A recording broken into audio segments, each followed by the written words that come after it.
ഞാനിന്ന് മട്ടാഞ്ചേരിയിൽ പോയിരുന്നു. So bun Musca കഴിക്കണമെന്ന് കുറേ നാളായി ഞാൻ കരുതുന്നുണ്ടായിരുന്നു. സോ ഇന്നാണ് എനിക്കൊരവസരം കിട്ടിയത്. പിന്നെ ഇക്കയും കൂടി ഉണ്ടാക്കുന്ന ഒരു ബൺ മസ്കയാണ്. അവർ വീട്ടിൽ നിന്ന് തന്നെ മിക്സ് ചെയ്ത് കൊണ്ടുവരുന്നതാണ്.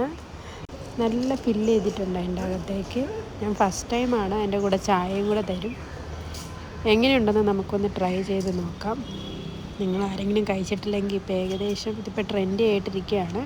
എവിടെയെങ്കിലുമൊക്കെ പാർക്കിലോ ബീച്ചിലോ ഒക്കെ ഉണ്ടാകും ഇതിപ്പോൾ. ഇത് 35 രൂപയാണ്. പിന്നെ ചായയുടെ 15 രൂപ, അങ്ങനെ മൊത്തം 50 രൂപയായി. ശരിക്കും ഇത് ചായയിൽ മുക്കി വേണം കഴിക്കാൻ. അപ്പോൾ വേറൊരു ടേസ്റ്റാണ് കിട്ടുന്നത്. അപ്പോൾ ഞാൻ ബൺ മസ്ക ട്രൈ ചെയ്തു. ബൺ മസ്ക എങ്ങനെയുണ്ടെന്നൊന്നും എനിക്കറിയില്ല.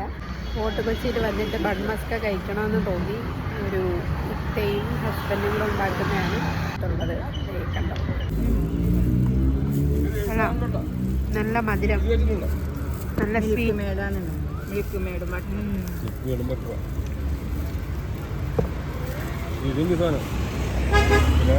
മധുരം ഇഷ്ടപ്പെടുന്നവർക്ക് അടിപൊളിയായിരിക്കും.